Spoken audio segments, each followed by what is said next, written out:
ओम नमः शिवाय। श्री शिवाय नमस्तुभ्यम।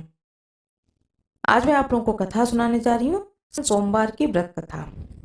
अगर कोई आपकी मनोकामना पूरी ना हो रही हो या फिर तमाम प्रयासों के बावजूद आपको कैरियर में सफलता ना मिल रही हो या व्यक्तिगत जीवन में परेशानियां चल रही हो, कोई भी दिक्कत हो, तो अब की बार सोमवार का व्रत करके यहाँ बताई गई व्रत कथा का श्रवण अवश्य करें। मान्यता यह है कि सोमवार के दिन अगर व्रत रखकर इस कथा का श्रवण किया जाए तो जातकों की मनचाही मुराद पूरी हो जाती है। सोमवार व्रत की पावन कथा। एक साहूकार था जो भगवान शिव का अनन्य भक्त था। उसके पास धन धान्य किसी भी चीज की कमी नहीं थी, लेकिन उसकी कोई संतान नहीं थी और वह इसी कामना को लेकर रोज शिव जी के मंदिर जाकर दीपक जलाता था। उसके इस भक्तिभाव को देखकर एक दिन माता पार्वती ने शिव जी से कहा कि प्रभु, यह साहूकार आपका अनन्य भक्त है, इसको किसी बात का कष्ट है तो आपको उसे अवश्य दूर करना चाहिए। शिव जी बोले कि हे पार्वती, इस साहूकार के पास पुत्र नहीं है और यह इसी से दुखी रहता है। माता पार्वती कहती हैं कि हे ईश्वर, कृपा करके इसके पुत्र का वरदान दे दीजिए।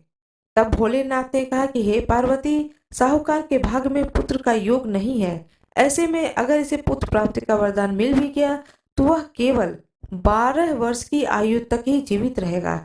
यह सुनने के बाद भी माता पार्वती ने कहा कि हे प्रभु, आपको इस साहूकार को पुत्र का वर देना ही होगा, अन्यथा भक्त क्यों आपकी सेवा पूजा करेंगे। माता के बार बार कहने से भोलेनाथ ने साहूकार को पुत्र का वरदान दिया, लेकिन साथ में यह भी कहा कि वह केवल 12 वर्ष तक ही जीवित रहेगा। साहूकार यह सारी बातें सुन रहा था, इससे उसे न तो कोई खुशी हुई और न ही कोई दुख हुआ। वह पहले की ही तरह भोलेनाथ की पूजा अर्चना करता रहा। उधर सिठानी गर्भवती हुई और 9वें महीने में एक सुंदर बालक की प्राप्ति हुई। परिवार में खूब हर्ष उल्लास मनाया गया, लेकिन साहूकार पहले की ही तरह रहा। उसने बालक की 12 वर्ष की आयु का जिक्र किसी से भी नहीं किया। जब बालक 11 वर्ष की आयु हो गई तो एक दिन साहूकार की सिठानी ने बालक के विवाह के लिए कहा, तो साहूकार ने कहा कि यह अभी बालक को पढ़ने के लिए काशी भेजेगा।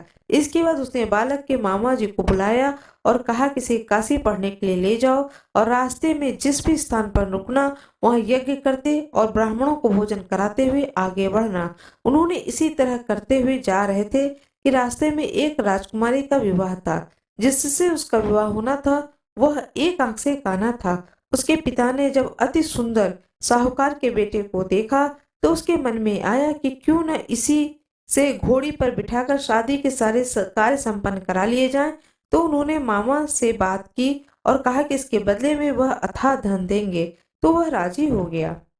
इसके बाद साहूकार का बेटा विवाह की वेदी पर बैठा और जब विवाह कार्य संपन्न हो गए तो जाने से पहले उसने राजकुमारी की चुनरी के पल्ले पर लिखा कि तेरा विवाह तो मेरे साथ हुआ है, लेकिन जिस राजकुमार के साथ तुम जाओगी वह तो एक आंख का काना है।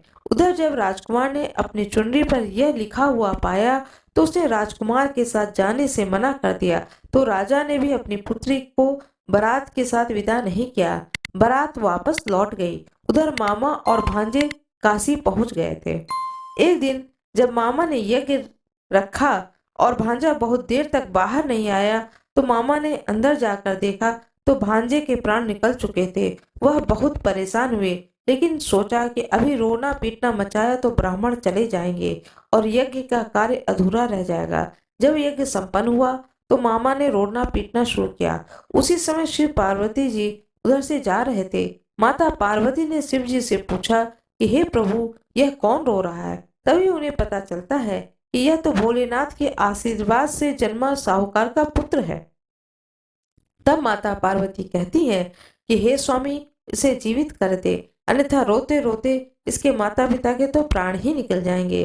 तब भोलेनाथ ने कहा कि हे पार्वती, इसकी इतनी ही आयु थी सो वह भोग चुका है, लेकिन माँ के बारंबार आग्रह करने पर भोलेनाथ ने उसे जीवित कर दिया। लड़का ओम नमः शिवाय करते हुए जी उठा और मामा भांजे दोनों ने ईश्वर को धन्यवाद दिया और अपने नगरी की ओर लौटे। रास्ते में वही नगर पड़ा और राजकुमारी ने उन्हें पहचान लिया। तब राजा ने राजकुमारी को साहूकार के बेटे के साथ बहुत सारे धन धान्य के साथ विदा किया। उधर साहूकार और उनकी पत्नी छत पर बैठे थे। उन्होंने यह प्रण कर रखा था, यदि उनका पुत्र सकुशल न लौटा तो वह छत से कूदकर अपने प्राण त्याग देंगे। तभी लड़के के मामा ने आकर साहूकार के बेटे और बहू के आने का समाचार सुनाया, लेकिन वह नहीं माने।